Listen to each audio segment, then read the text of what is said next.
I'm Toby. And I'm Savannah. And this is the first episode of The Mandalorian from a certain point of view. Right off the bat, I love the lightsaber in front of all the different faces for the little Star Wars intro that they did. And then got right into the episode. Yeah. Which was nice. I like that. I like when shows do a little intro part, boom, title card, boom, rest of the episode, you know? I really like how that format. Surprised it didn't have the sitcom opening, though. Yeah. Right. Nice little song. Little song, jaunty tune along with it. Well, there's one thing we can talk about right off the bat, the music. Completely spaghetti western meets Star Wars music. There you I go. mean, that's what the whole show was, too, but the music was music you never really thought you'd hear in the Star Wars galaxy. Yeah, that's fair. I love the little tune they do for the Mandalorian. Every time he kind of pops up on screen, a little tune real quick. Just like they would have done back in the days with John Wayne and Eastwood and all them, so. So he has his own theme, you might say? He has his own theme. Yes, they do say that. So I love that part of that. The music was great, you know. Obviously wasn't all scored, you know, wasn't scored by John Williams, but still acceptable Star Wars music. So obviously a lot of callbacks to the movies, the TV shows, even some of the earlier stuff that a lot of people wouldn't even know. The 1978 Christmas special that came out before Empire Strikes Back came out. That you actually got to see. I have seen a copy of that. I mean, most people can. It's on the internet. You just gotta, Well, yeah, it's you on just the gotta internet find now, it. but you got to see it. I did. My on a grandpa, or recording. not my grandpa, my uncle had a bootlegged VHS copy that he recorded when it first came out. So unless you bootlegged it, that was the only VHS copy ever made. So you had to bootleg it, yeah. So it was never put on VHS, DVD, Blu-ray, nothing. So things from that, first off, Life Day, that the alien wants to go see while he's inspecting the Mandalorian ship. That's actually a Wookiee holiday that they celebrate on Kashyyyk, which we find that out in the holiday special.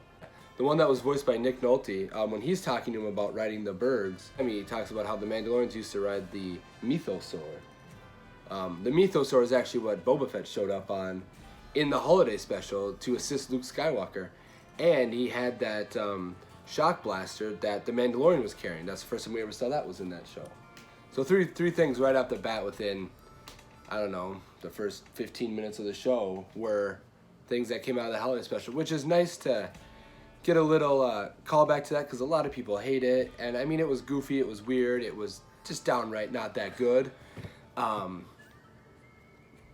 you love it anyway. But it's still Star Wars, so we still gotta like it.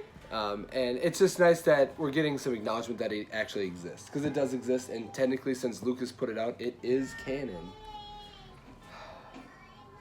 Just a quick break.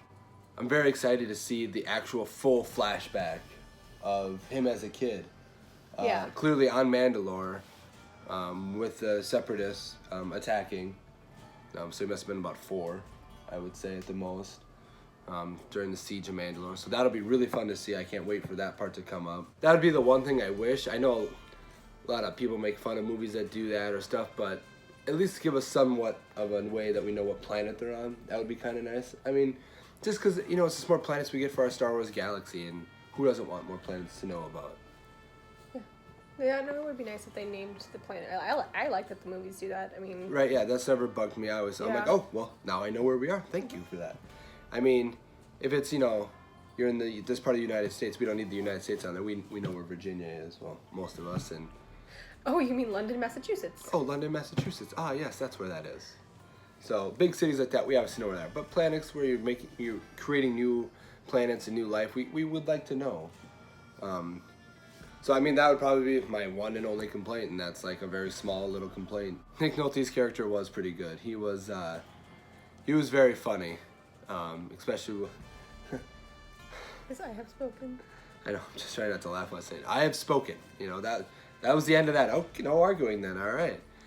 So they obviously got the little bit of the humor in there, but while keeping it a serious thing, and obviously you can flush all that out a lot more, but it was nice to have that little bit of relief. And then IG-11 was hilarious. He was very funny. He kept trying to blow himself Okay, up. I will go into self-destruct mode. Stop it! Stop doing that. So yeah, I wanted to keep blowing himself up.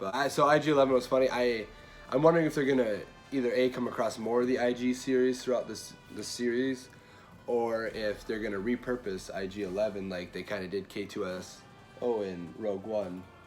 I mean, they kind of shot him through that, but you might be able to salvage that. So that'll be interesting because, I mean, he's on the picture. You know, he seems to be a bigger part of the show, and it would suck if he was already dead because he was a good character. And I liked how just his input into the conversation and how he's like, I'm just gonna stop here until you agree to my terms because that's how that works. I'm done. Until you agree, I'm done. I'm not moving. I mean, obviously, the biggest shock, I would assume, for everybody was seeing a baby of Yoda's species right there at the end. I mean... We don't even really know what Yoda's species is. Who would have thought of that? So, but if off the timeline, this little guy is 50 years old, that puts him to being born before Episode 1. True. So, I mean, is he an offspring of Yoda? Maybe. There were some rules in the Jedi that, you know, they gave special leniences to species that were on the verge of extinction, or they needed, you know, more offspring, so then the Jedi could go there and help do that, because A, that's going to help make more Force-sensitive beings, and 2, you can't let a species just go extinct for that kind of stuff. Or maybe they, like, reproduce a different way, so, like, it wouldn't be considered an attachment? Yeah, that too, yeah. Well, and I think that they would go with, if it's to move the species on, you're not really doing it for, it's not love, you're not going to get an attachment, you're just helping carry your species on, so maybe they separate. If not, though, if Yoda's just being a big old hypocrite and he freaking created Darth Vader, but still had his own little family. The Jedi were they were very dogmatic, so who knows? Very much could be. I would really hope and think that it's not a clone. I would kind of hope that it's not a clone of Yoda. Yeah, I mean, they could go with that, but... You could, but I kind of hope that they don't. And I just don't really see Jon Favreau doing that. I wonder, I almost wondered if it was like a Phoenix thing. Like if it was a... You know, like how Phoenix dies and it rises from the ashes. If they were going to go with like a reincarnation thing. Or if that's what the people who want him think he is, and that's why they want him. Right, yeah. Yeah, that doctor clearly is some mad scientist who wants to run experiments on the yodeling. So yeah, much this would be cuter as a baby. Yeah, this will be the third of that species we've ever seen. So there's 2. Yaddle was in Episode 1. She was on the Jedi Council. It'll be interesting to see just where the show goes, who we're gonna meet, what characters we know that are just gonna drop in. I mean, any side character. The one that called the taxi is the same species as the one that reported to the stormtroopers where Obi-Wan, Luke, and Han were in the Mos Eisley spaceport area. So, I mean, just seeing more of that species doing something. He didn't take his helmet off. Yep, didn't take his helmet off. I enjoyed that. I like how they even said it, you know. Is it true that Mandalorians don't take their helmets off? And it's like, all right, well, I like where that's going to go. We'll have that mystery for a lot longer, it seems like. And another, you know, thing the Empire did for this show is they tested carbonite freezing, and now it's a mobile thing. There's little you just boom, and he's done. You don't have to have this big chamber with all these tubes coming down and big claw to come grab it. Yeah, exactly. So like the claw machine. Yeah, a claw machine pulling out the prize. So that was really cool to see that part. Well, I think that's all really. I mean, it was a 40-minute episode, so it's not very long, which is fine.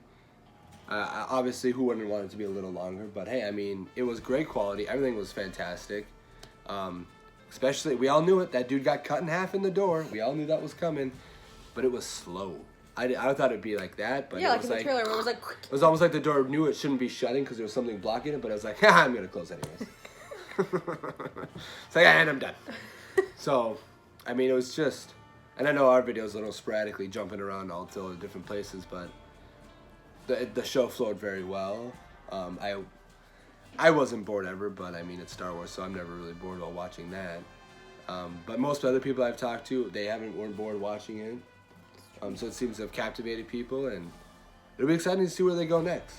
Until next time, may the films be with you.